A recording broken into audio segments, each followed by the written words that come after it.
time, yeah, making a difference, one cup at a time. Tea time. So be sure to grab your tea, grab a seat, and tune in to Miss Liz. Tea time, making a difference, one cup at a time. Tea time, yeah. Tea time, time.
Well, good morning and welcome to Tea Time. That's right, we are back and we are starting off a brand new month. And I have the incredible Robin Ferrier joining me all the way from UK, Scotland, Italy, Rome, all of those places. He's from all over this place, this man.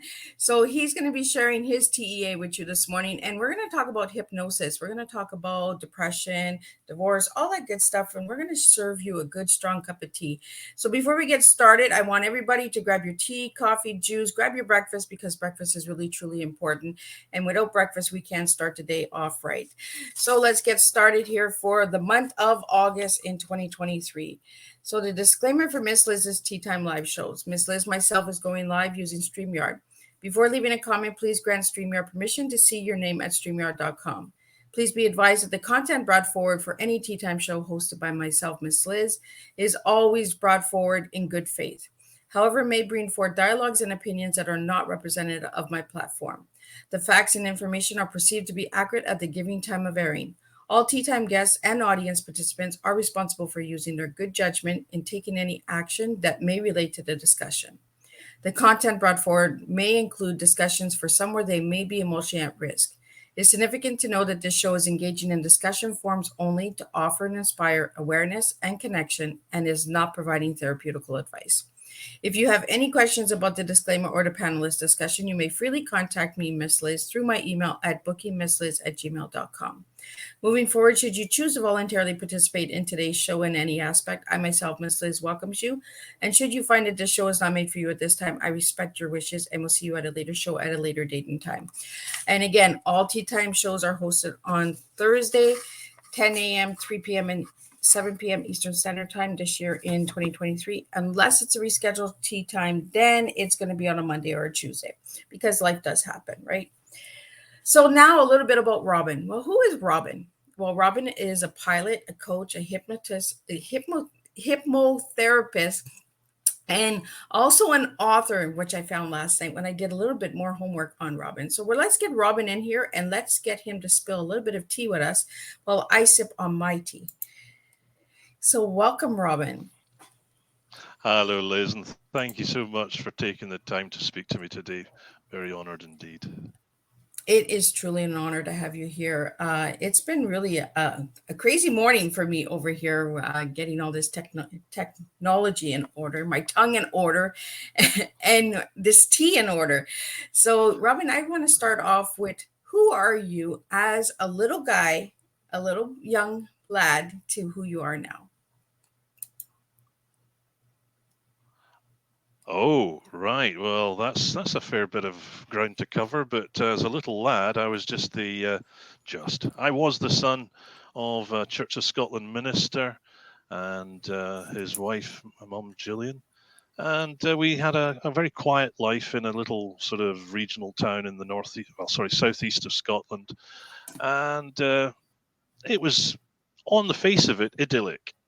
However, my issue, if I had one at the age of about 5 years old, was that I had to go to school, just like everybody else does.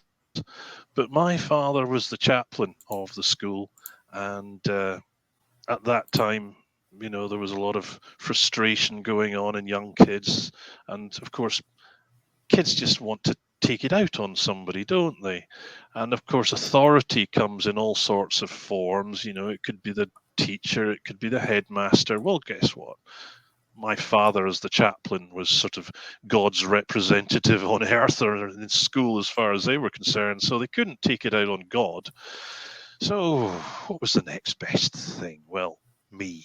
And so that started off life on a fairly challenging note, and it went on till I was about 14.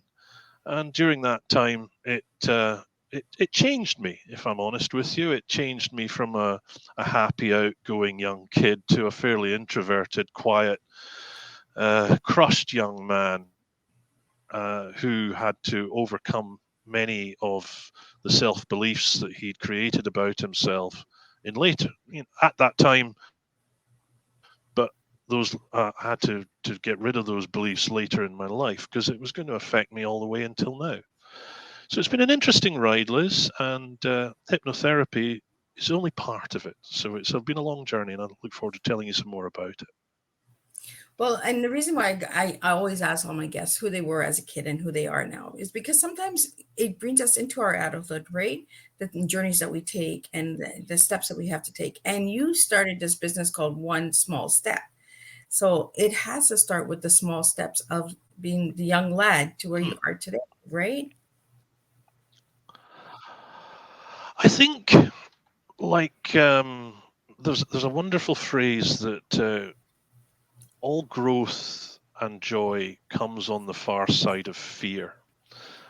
And basically, what that means is that you could go through life being grey and mediocre and hiding away in the shadow. And in that way, you don't really offend anybody. You don't really get onto anybody's radar. You just exist. You go through life. You do your 70 years, and then you just disappear. And to me, at the age of 14, I just thought, do you know what? That's not for me. I'm not prepared to go quietly. I'm determined to be more than this crushed soul that I felt I was at the time. And so I did everything in my power to kind of overcome the hurdles that ironically I'd created for myself by self beliefs about myself created by bullying. And that was no easy task, but I did all manner of things that pushed my comfort zone way, way out. And you'll never guess, Liz, I'm still doing it because it doesn't stop.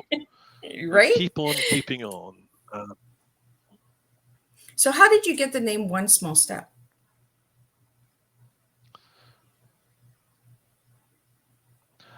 By the very fact that I understand that, as I mentioned earlier, fear dominates so much of what we do.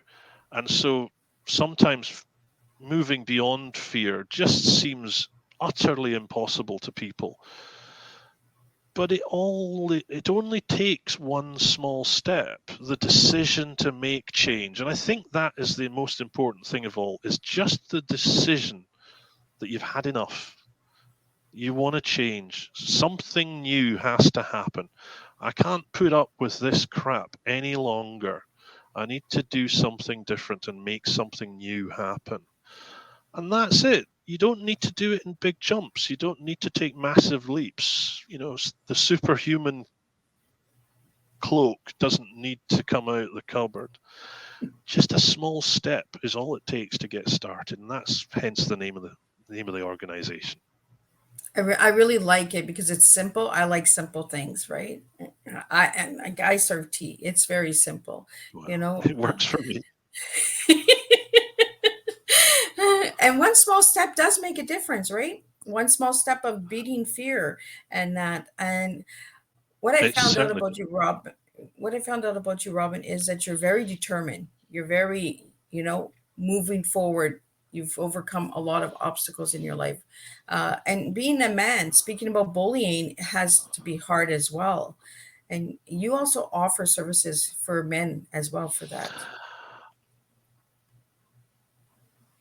Well, it's an interesting thing you mention it, Liz, but I felt when I was younger that I was isolated and alone. I felt very I'm trying to think of the right word. I felt like I was the only person in the world who was a guy who was going through this. And of course I wasn't. But as you mentioned, guys, they do tend to keep themselves to themselves. They don't like to admit vulnerability in any way, shape, or form. We don't like to discuss emotions because in so doing, we admit vulnerability. Right. And vulnerability, barely can say the word, I can't it's a say it, so huge part you're good. of the male psyche. And I accept that, and I can only say to you that because I've been through this process of bullying and come out the other side of it, how can I put this without sounding arrogant? There's nothing left anybody can do to me that will make me feel any worse than I did then. So I just feel able to open up about this. And if anybody wants to enjoy a poke or a to try and make fun or anything like that, that's fine. It's just going to go over there now because that's the past. I'm not that kid of 14 any longer, and that's how I get all my clients to look at it as well. You're not that person that you were. You're not the victim that you used to be. And so determination comes in the form of actually seeking adventure. I'm an adventurer in life. I'm a seeker of stories. It's a process whereby I find that there is opportunity everywhere to live a big life if only people would reach out and take it. And I mean that from the lowest person up to the highest. And who is low, who is high? It's just a simple matter of understanding that we put ourselves in boxes, and the events that happen to us in life either confirm or go against our self view. And so often we just accept that that self view is correct and we stay in our box because it's painful, it's challenging to move out of that box. But I just say, to hell with that. Challenge it, ask questions, and then ask, why do I have to be in any box? So I'm not sticking myself in any box, and I'm not going to allow anybody else to do the same for me. I'm fighting that part of me that allowed myself in the past to be put in a box. I won't have that, or I won't have it for others either. So, Robin, you said you like adventure. Is that what got you to be a pilot? Was the adventure of flying, the adventure of beating that fear? Because I was afraid of flying for the longest time, and I finally flew. I think I took my first flight in 2019, I believe, and I was scared. I was like, "Oh, this is gonna be a ride." So, what got you into being a pilot? I've often asked myself that. It's almost more of, Liz, it would have been a bigger decision not to be a pilot because I can't really say I would have imagined anything else I could have done with my life. But it wasn't to come easily. I had red green color blindness when I was young. I still do. I am red green color Ooh. blind. And when I was younger, that kept me out of flying. And of course, you could imagine that when I was a young boy, that was going to be my salvation, having been bullied. That was going to get me out of all of this. And then I was told I couldn't, and I thought, oh God, well, my life's come to an end. That's my whole raison d'être has just collapsed. And so I decided to work in aviation as a businessman, and that kept me close to aeroplanes, but that wasn't quite enough. Until one day I decided to go on holiday, which involved flying, and I had to go and get a medical. And somebody said to me at the time, "Do you know the laws changed? That you can still be red green colorblind, but be a pilot at the same time." I thought, Oh, really? And I thought, oh my God, right. So I ended up getting on a plane from Middle East to Gatwick in London and had the full test done. And I passed the colorblindness test. And it was ironic because the guy there had been working as a medical man in the Saudi army, and he'd just come back, and he sort of took me under his wing because I'd be working out in the Middle East as well. And he said, "Well, look, do you want to do the rest of your test? Because it's pretty involved." And I said, "Well, I hadn't really bargained on doing that, so I haven't made the booking." And fate, you know how things happen serendipitously, kismet, call it what you like. He said, two guys from Iceland have just cancelled. They're stuck on the motorway. They can't make it in time. So if you want it, there's your slot, there's your chance. You've passed your colorblindness test. Are you prepared to go the next step? Hell yes. And that's how it started. So life changed beyond all measure. I was a businessman out in Oman, living a very comfortable life, tax-free salary, and then I went to becoming a pilot student earning nothing. And it was oh. brilliant. I can't tell you. It was fantastic. Challenging, scary, but brilliant. Well, and you have a program called I believe it's called Flying. Where is it? Fear of Flying. So I find that it aligns with all of you, what you've done in your lifetime, right? Is you became a pilot, the flying, the fear, everything just aligns together with your story and who you are as an individual, Robin. So where did you get the fear of flying or beating the fear of flying? Well, the I'm not quite catching everything you're saying at the moment. I'm sorry, the line's a little bit bad. Of course, you're in Canada, I'm in England. So, if I understand you correctly, you're asking me where does the fear come in?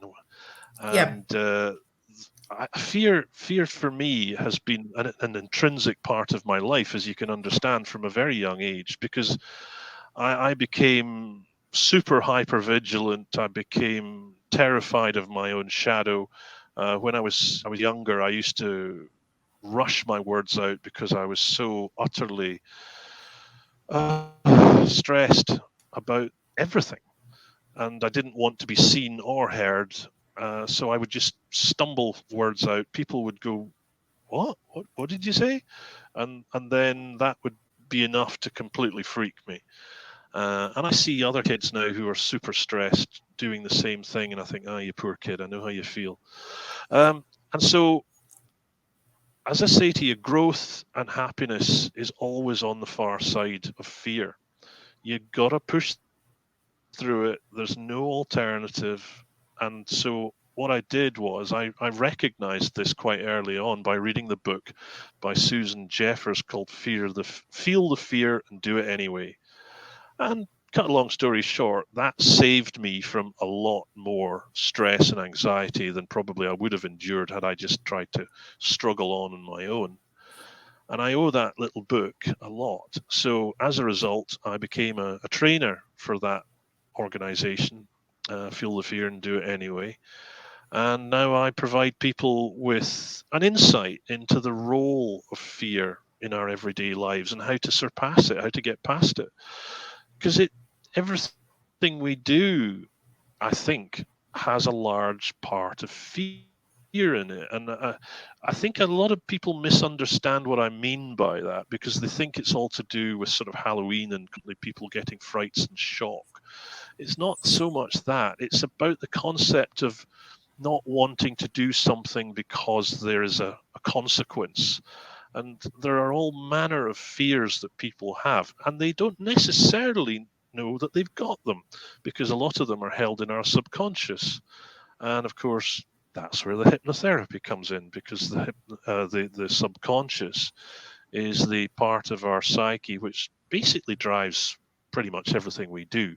But we don't know that it's doing it because it is subconscious.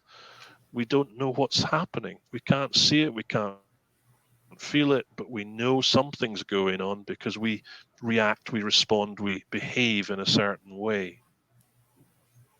So, what is it about our subconscious that puts us in that fear state? The subconscious itself is not necessarily predisposed to being in a fear state, although we have a natural system which we call the amygdala, and it's there from prehistoric times to essentially keep us away from things that will kill us or poison us or generally make our day seem less than optimal. It's to create an awareness of what's going on around us and to evaluate risk. And it's on 24 hours a day, operated through our subconscious system, and it's kept us alive up until now. But the problem is, it is 24 hours a day, it doesn't switch off. And when we were cavemen and we were hunting, we would be aware of what was happening in trees and bushes beside us. We would maybe hear rustling and we would go, aha, saber-toothed tiger, better go and watch this. And so it would create three options for us. It would create a fight or a flight or a freeze option. And the fight, you will understand, was just literally saving your life by strangling the saber-toothed tiger or sticking a knife into it. The flight was to run away and hide in a cave.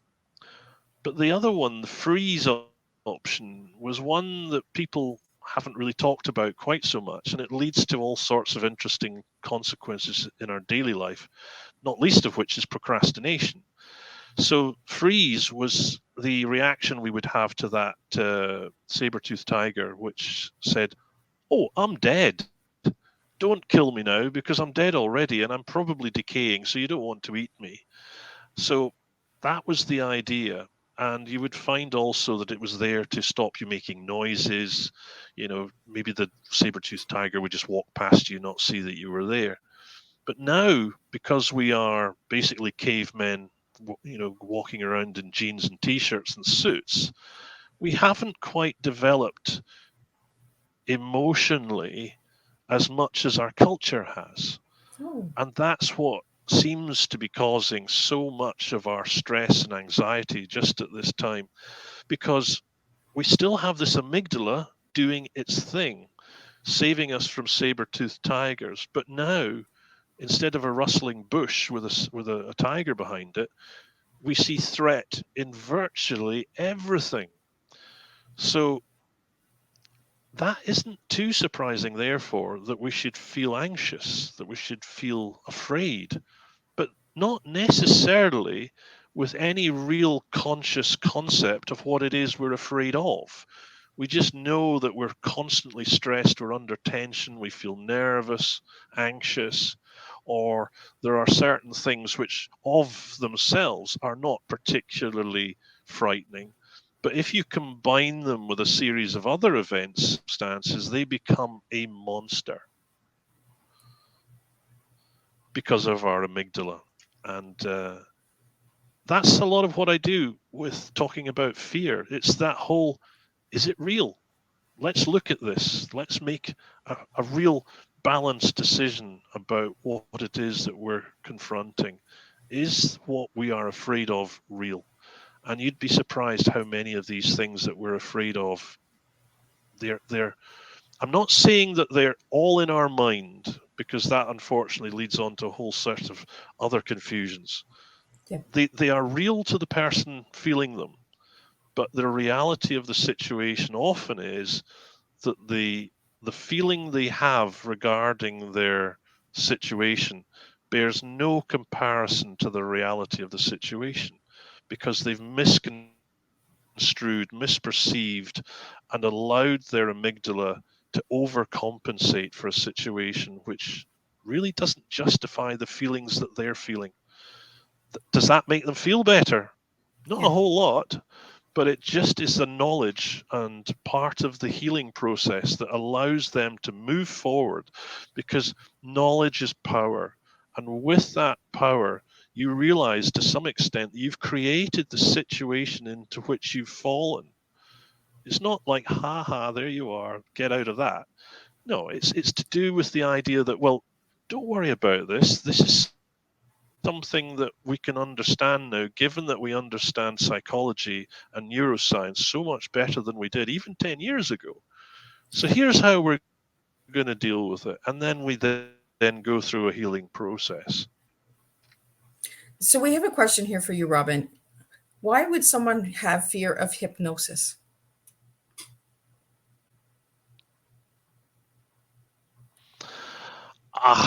As many reasons as there are people, I would suspect, but the fact of the matter is that a lot of people don't truly understand what both hypnosis and hypnotherapy actually is. I think a lot of people are mindful of old 1950s films where there used to be somebody wearing a fez or who looked like somebody who came out of a very dark, hidden alley, covered in scars.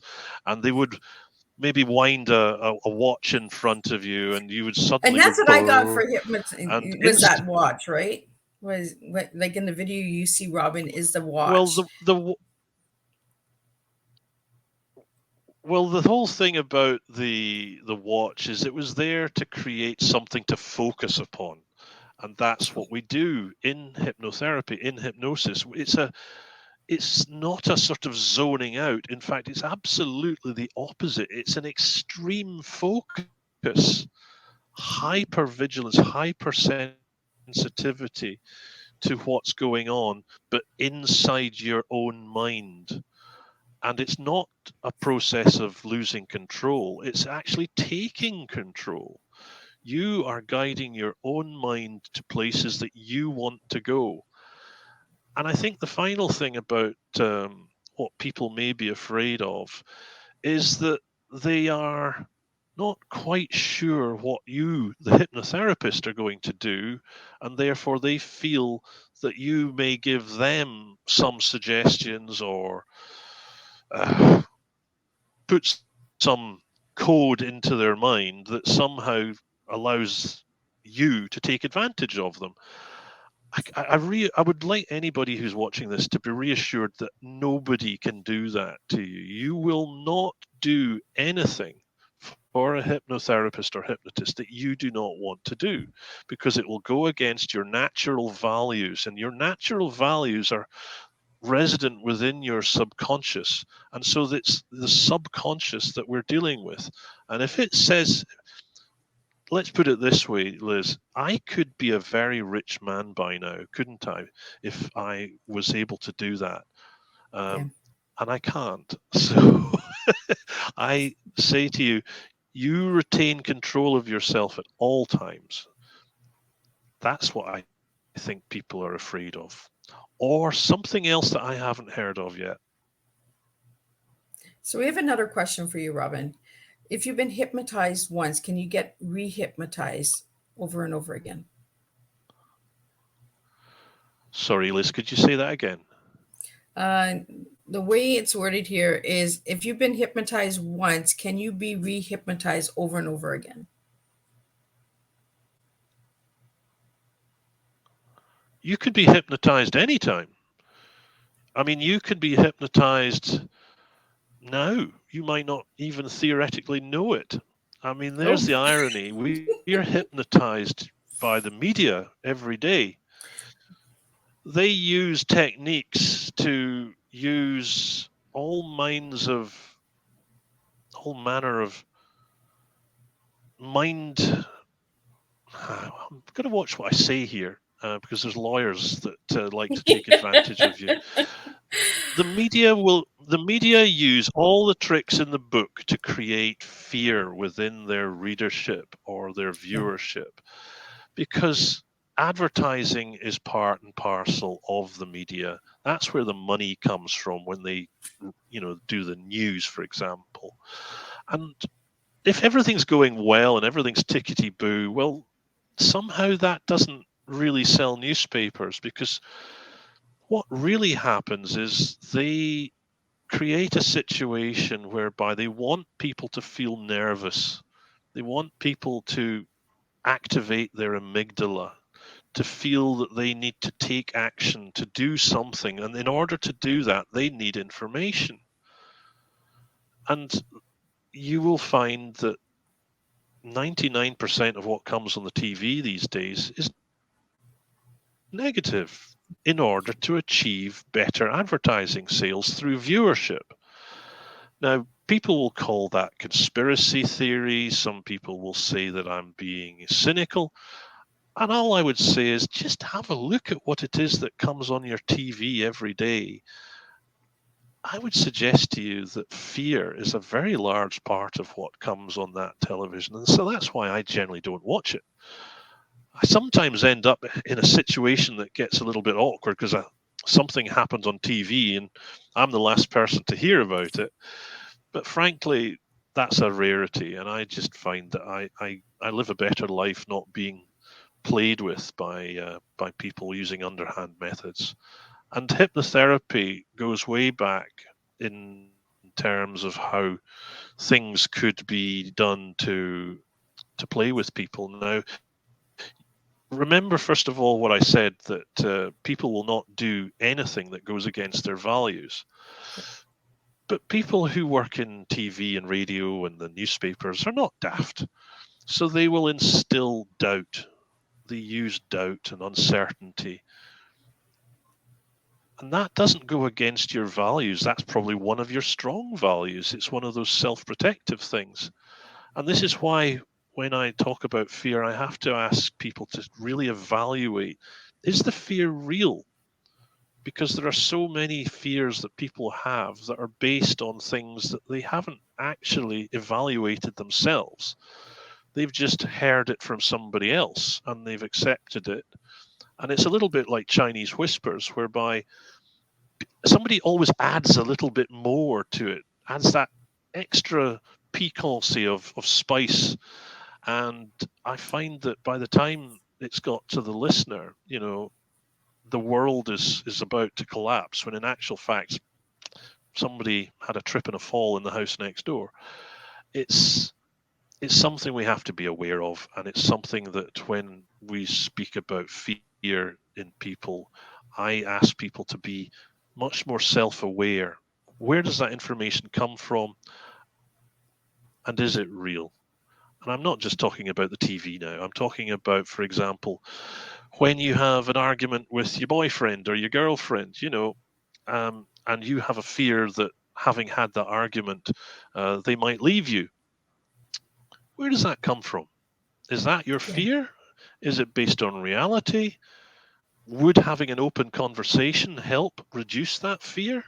Or are you going to just stick it out and hope everything's going to be okay? And in the process, get so tense, get so strung out that the next time you see your boyfriend or your girlfriend, you have a very tense and awkward conversation. And you actually create the situation that you were afraid to encounter, because you are awkward, you are stiff, you're difficult, worried that they have got a bad opinion of you. And because you are the way you are, they think, don't know if I like you very much anymore. Does that make any sense? Yeah, it does, right? And that's why we get married and we get divorced, right? Because sometimes we just fall out of love, or we find that this is not serving me anymore. This is not feeding me anymore. You know, uh, I want to understand why you got into hypnotherapy, Robin. Well, you've chosen an interesting subject in terms of relationships. I'm 2 years out of a 20 plus year relationship, and we could spend great time and effort talking about me, but that's not what I'm all about. I think, first of all, men and women, we don't talk the same language. Never did, never Exactly. will. We come from language with two different priorities, and that's okay until it comes to long-term relationships. the old book, Men Are From Mars, Women Are From Venus. It is an absolute prerequisite for anybody going into a long-term relationship, just to understand where people are coming from when they open their mouths and the way they behave. But there's another one that I really like that you might or might not have heard of, called The Way of the Superior Man. And whilst it's talking about men, I would suggest it's also very useful for women, because after having my 20 odd year old relationship, fall through my hands, I began to realize just what was going on that I had no idea was happening. Because most guys will go through a relationship fat, dumb, and happy, or maybe not happy, but just fat and dumb quite a lot of the time. And I'm speaking about myself primarily, but I see it in others. And we just do not know there's a problem. Okay, yes, the lady said this, the lady said that. Maybe she did this, maybe she did that. But we interpret it as just being annoying or frustrating or being a woman. And that's all well and good until the day when she says, I want a divorce. And then you realize, oh, hell, this was for real. And I think it's a great pity. I mean, I'm not really talking about myself anymore, but I see so many relationships founder. And it's just because we are not really understanding what's going on in our relationships. And we blame each other for that fact. And so I think you'll find that women primarily decide that they've had enough. I think about 80% of the relationships in the UK at least are ended by the woman, Oh, because they, for their own reasons, feel that there is an alternative. And that's an interesting stat. I think you'll find it's the same in the USA. And I think that at the moment, we're just needing to understand each other better. wow. That's really interesting facts. I'm a woman, so I'm really interested with with that status uh, because it, if you look back at relationships, it usually is the woman that says, you know what, I'm done, and moves forward.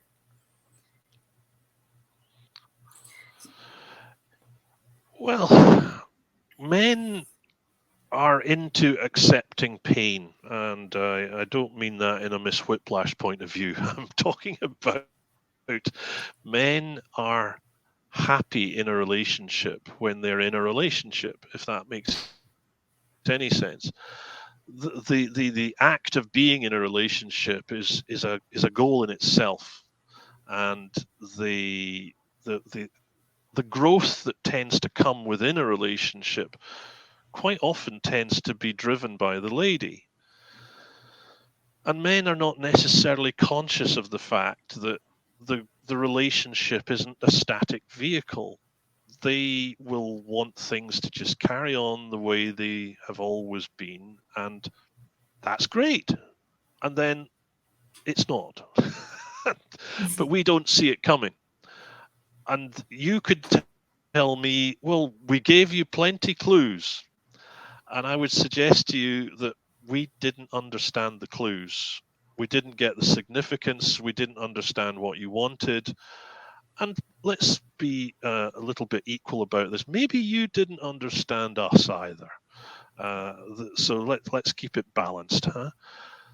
And I speak as one who desperately wants people to understand each other better. And I don't just talk about relationships now of a male female nature. I'm talking about any kind of relationship. Yeah. Relationship with the friends at work, with your manager, with the people that you work around. It could be with family members. But you know what? The biggest relationship of all is the relationship you have with yourself. And what I'm seeing now in men, particularly, is a lack of self esteem, a lack of self confidence, a lack of purpose, a lack of drive, because men feel that they have no place, they have no purpose, that we are superfluous. And that's a bit of a scary thing. And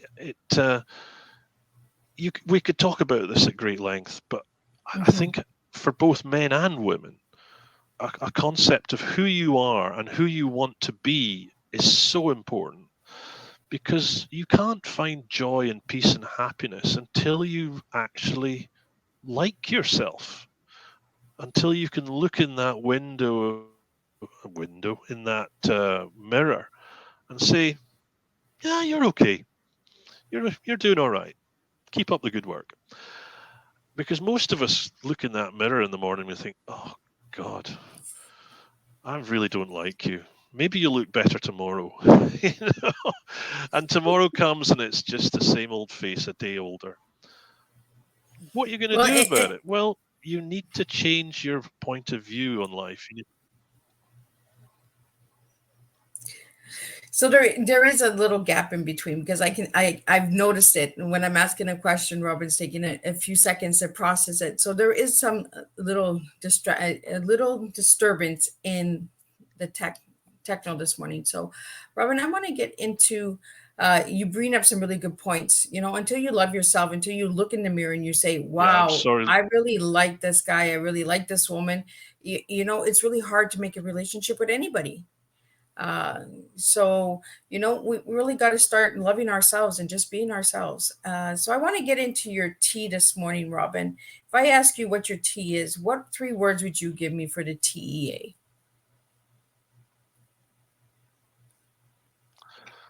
Well, the first one I think is fairly predictable: transformation. And I think the whole concept of hypnotherapy is about transformation of an idea or a belief, because 99% of what we do in life is created, as I said to you earlier, within the subconscious, where our beliefs about ourselves and the world come from. And the irony is, a lot of these beliefs are set up in a very early age. And by the age of 7, they're pretty much set in concrete. So all the things that happen to you up until the age of 7, they get sort of secreted away. And then when we grow up, we still retain those old feelings, those old beliefs. And we need to sometimes transform them from the beliefs of a 7-year-old to the beliefs of somebody who matches our present bodily age. So, for example, if somebody said, "Ah, Johnny, you're such a stupid kid," at the age of 4 or 5, you don't have enough character to really know that the person is just being a bit hard and trying to sort of motivate you to be better. You believe that you're stupid. So you put that away, and you take that with you into your adult life, and then something comes along and triggers you, and you have this innate feeling of, God, I'm worthless, I'm stupid. And you don't know where it comes from. And we need to transform that. And sometimes it takes a lot for people to admit that they need to change, but change so often is necessary. So transformation. Next thing, enlightenment. As we've talked about the amygdala, there are things in science that a lot of people don't know about. And we're learning new things every day. Neuroscience is a hugely accelerating process, and I'm learning so much more every day myself. So, enlightenment about who we are, why we are, and how we are is so important, because we accept things about ourselves that we don't need to do. Like, Johnny isn't stupid, because we know now that the neuroscientists have told us that there are so many processes that go into creating self beliefs, but we can also change those. We created them, so we can change them. We have that power within us. And that's enlightenment. I suppose you'd call it knowledge or education. So that's a lot of what I do. It's helping people know of things. The science of the brain is crucial, because people, they put themselves down thinking that they're not worthy, they're not enough. But to know that that is a normal scientific proven fact, that people who have gone through what you've gone through feel the way you do because. And because is one of the most powerful words that I use in hypnotherapy, because 99% of people think I'm different, I'm weird, I'm just, and it's not true. It is so common to feel the way you do. It's just that nobody talks about it. And then finally, awareness, self-awareness. It's so, so important, because we go through life awash with emotions. And guys particularly, we just go la la la la la. I don't hear this, I don't feel this, I don't want to feel this, I've no idea what's going on, I'm just going to push through. I'm going to use power over every other thing that's going on in my life. I'm going to push my way through this. And that usually works right up until the point you have a mental breakdown. And that is so horrible to watch, because you could have avoided it. Now, as I say to you, guys are tough on themselves. And I really ask any guy just to now think about what it is you're feeling and give a name to it. Identify the emotion that you're feeling. And there's probably more than one. But if you can strip it down, you can then analyze it. And then you go through the formula of analyzing the fear. Is the fear real? Is it optimal? Does it work for you? Self-awareness. It's the process by which we strip our feelings down, look at them in the cold light of day, and hold them up for scrutiny and say, does that work for us? Does it serve us? And if not, let's do something about it. So there you go. Transformation, enlightenment, and awareness. I love it. It's a good, strong cup of tea. And that's how we do it here on Tea Time with Miss Liz, is we serve different types of tea, right? And we use the words to give our stories a little bit of a strength and flavor, and Robin, your tea actually aligns with what you're doing with your life, where you've come from, you know. I asked you a question to describe yourself in one word, and you gave me the word measure. Why did you give me the word measure for?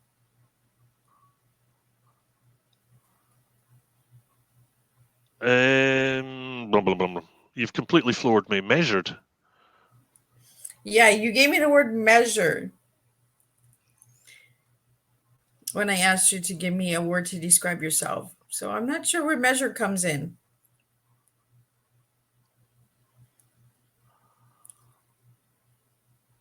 Oh, I don't remember saying that, but measured. Okay. Oh, yes, I see where you're going with this now. Sorry. This is a person who's That's now been okay. It just completely went flummoxed and is over having the to head. think on his feet. Measured, yeah. Yeah, no, I know where you're coming from now. Measured, yes. The the whole thing about being a guy who's been bullied is self-control, because he generally doesn't want the world to see the person he feels he is. Doesn't want to admit that he feels vulnerable, doesn't want to admit that his self-esteem is down on the floor, that his self-confidence is not there. There's a lot about me.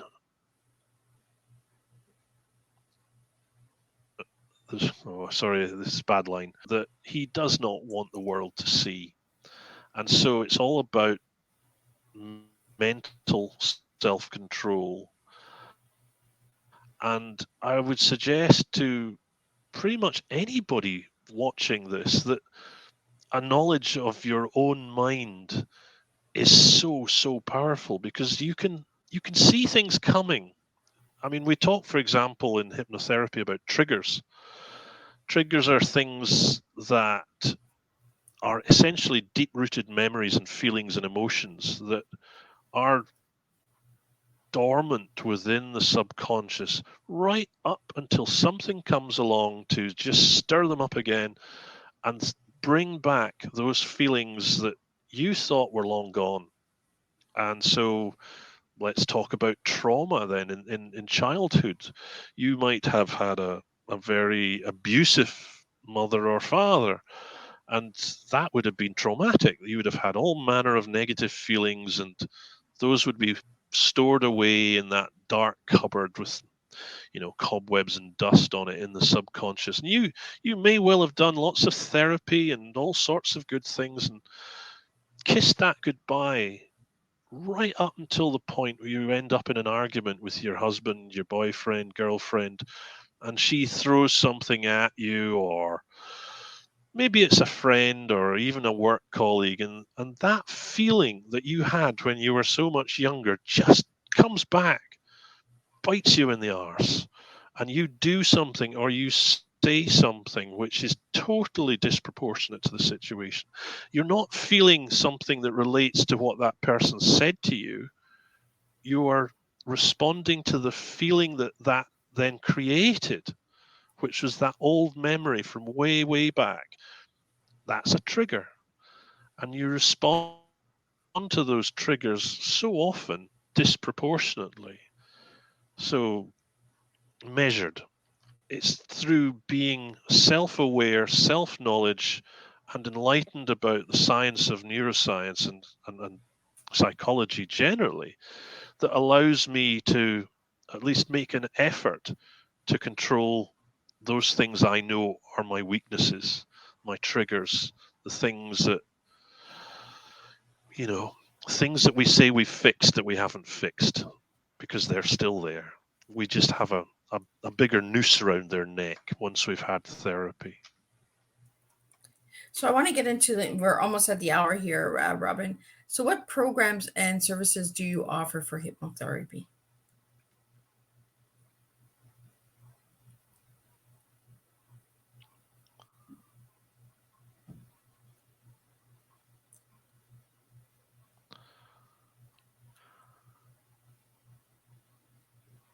Liz, I'm so sorry. The line just died on me there. I didn't hear what you said.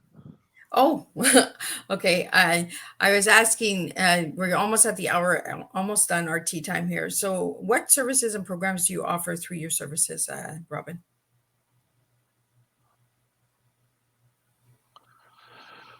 Thank you very much, Liz. Well, the services I operate, you'll not be too surprised to hear, is firstly hypnotherapy. And that is for anything the mind can conceive can also be changed and improved. And that, therefore, really opens up a massive scope for work that anybody can go through. There are the traditional things that you'll all have heard about, stopping smoking, weight reduction, all those good things, but that is just the very top of the iceberg.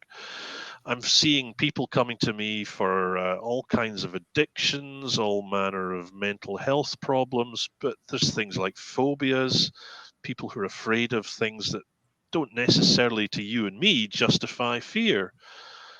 There are all sorts of enhancements that we can create within people. People who are sportsmen can be better golfers, better baseball players. Oh, it's anything to do with the mind can be enhanced.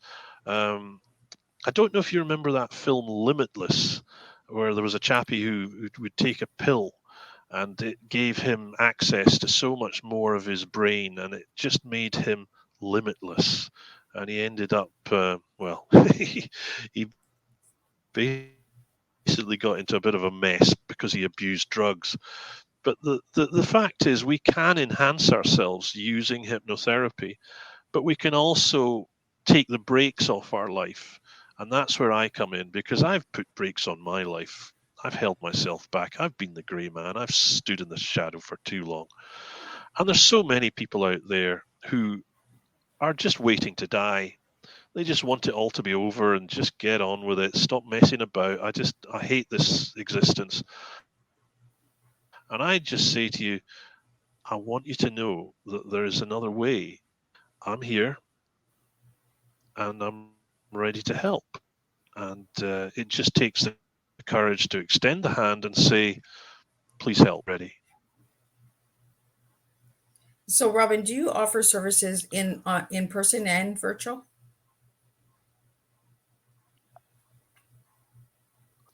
I predominantly offer services virtually, but I also have offices in Eastbourne on the south coast of England, and so I do have face-to-face visits there. Uh, One thing I did forget to mention is I also offer coaching for those who are still a little bit uncertain about the concept of hypnosis. And then finally, I offer for men particularly, but also for women, a course for bullying survivors, because that, as you may have gathered, is something I feel very strongly about. It's a 3 month course. It's all done online. So if you feel awkward about dealing with somebody face to face, either physically or virtually, you can do this in your own time at your own speed, and it's a very profound process of healing through self knowledge. I find that very, very powerful, and I recommend that. And generally, I think the other things I do is I just add to people's awareness at the moment. I have a lot of social media presence. I like to add to people's awareness of the power of the mind, because it is so, so powerful. And people go through life unaware of its effects, just assume that life is shit and then you're dead, when in fact there is such a massive spectrum of things that are going on. And if only you knew what you were feeling was normal and reasonable and could be changed, then you'd do something about it. And that's where I come in. So if anybody wanted to reach you, how could they reach you? My website is www.robinferrier.co.uk, and you'll find all the contact forms and details on there. One Small Step Hypnotherapy is the name of my organization, and I'm on Instagram, YouTube, LinkedIn, and whatever else there is out there. I'm sure there's many, many more. And I have quite a lot to say, as you'll have gathered. I don't keep my mouth shut. Well, it was a real pleasure having you here today on Tea Time, Robin. So any final words you have for the listening audience out there? Um, Quite simply, there is always hope. And anybody who's going through a hard time, anybody who struggles, I want you to know you're not a victim, because victims are not people who have power. We all have power. We just have forgotten where we put it. And therapy, be it hypnotherapy or any other kind of therapy, will help to release that power that you'd forgotten you had. So, whatever you do, take action. Don't sit there and expect a white knight to come. You are your own white knight. Well, thank you so much. It was a real pleasure having you here today, this morning on Tea Time. And for anybody who would like to know more about Robin, check out Miss Liz's Facebook page. Check out Miss Liz's website at www.misslizsteatimes.com, and go to the YouTube channel, give it a subscribe, and watch this Tea Time over and over again. Again, pick out some pointers and tips and tools, anything that will help you. And if you know that this Tea Time will help somebody out there, share this Tea Time, because sharing is caring, and we do make a difference when we share the resources that are out there. Again, thank you again, Robin, for joining me on Tea Time. I will see everybody back here this afternoon at 3 p.m. Thank you, Eastern Liz. Standard Time. It was a real pleasure, Robin, and I'll be back also at 7 p.m. So today we're going to be talking about the mind a lot. This afternoon we'll be talking about healthy retirement, the mindset of retiring healthy, and then we'll be jumping into fantasy with a returning guest from season 3. Zachary Hagman is back, and he'll be giving us an update on his latest book and all that good stuff. So until then, I will see everybody at 3 p.m. Eastern Standard Time and 7 p.m. Eastern Standard Time. And we are just getting August started, so there are 12 more after today. So check out those Tea Times and register on the website. Give them a quick RSVP, and I will see everybody at 3 p.m. Eastern Standard Time again. And I want to thank all the supporters, all of the people who have joined in and listened this morning. And if you're watching Tea Time and it's a replay. Push hashtag replay. Let me know where you're tuning in from, because I always love to know where you guys are coming in from. And if you'd like to see a topic that I haven't touched on yet, please let Miss Liz know, and I will get that out there. Until then, I will wish you all a good day, and I will see you this afternoon for the second tea time of August 3rd, 2023.